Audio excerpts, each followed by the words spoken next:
Ito ang kwento, ang storya ng buhay ng isang Pilipinang pinagkaitan ng kasiyahan, pinagkaitan ng pagmamahal at pinaglupitan ng tadhana.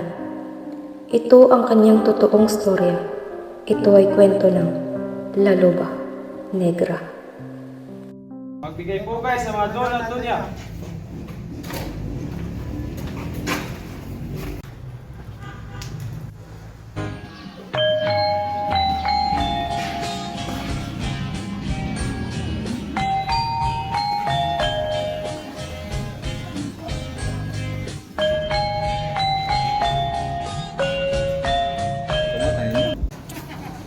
Magsindigil kayo! Balita ko'y malaya ang Pasko. Sino nagplano nito? Ikaw ba gobernador general?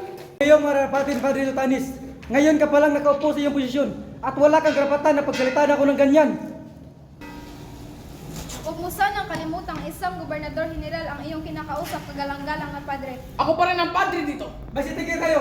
Ang kasiyahan ito ay kasiyahan lamang, hindi kagaya ng nangyayari ngayon. Minawag ka aking asawa at tayo lumisan na lang.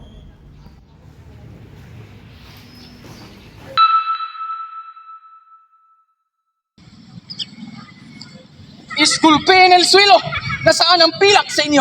Ito lang po ang aming nakayanan. Naisang po talaga namin na magtayo ng isang pangkabuhayan. Sana payagan niyo po kami sa aming pagpapatayo ng isang pamilihan. Pwera, kung wala kayong pilak, wala rin kayong permiso dito. Umalis ka sa harapan ko. Parang amon niyo po. 1, 2! Eto na. Arugante, tandaan mo to. Isoto pras ilabahe doon. Stupido! Hindi mo ba alam kapag nalaman to ng gobernador? Anong makakarating sa akin, Padre Lutanis? Ano? Magsisagot kayo! Ito ba? Mga inutil! Walang utang na loob! Padre, huwag niyong mamasamain. Ngunit kailangan natin paglangin ang mga umadlag sa ating mga plano. At ang nakikita ngayon ay si Gobernador General Bustamante. Tama ngayon. Baka siya ang dahilan upang hindi matuloy ang mga plano. Kailangan talaga natin patayin si gobernador. Sapagkat siya ang hadlang sa atin.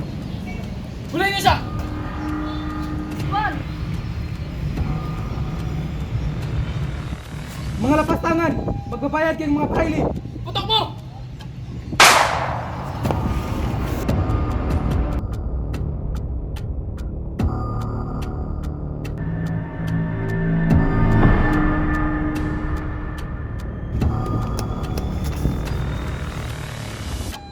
Dolores, anak ko! Nasaan ka na ba? Dolores!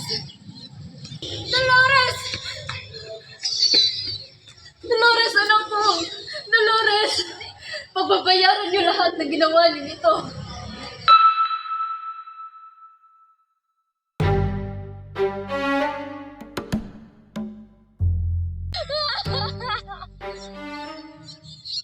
Tulong! Tulong! Pagkawalan mo ako! Ilantan mo ang pagkatao mo! Pagkatao, sa iyo pa talaga nanggaling ang mga salitang iyan? Pagkawalan mo ako dito! Wala kang karapatan na sabihin ng mga yan sapagkat ikaw ang pumatay sa aking asawa at tinungisan niyo ang buhay ng aking anak. Wala ka rin karapatan upang gawin ito sa akin dahil ako pa rin ang padre at ikaw, sino ka lang?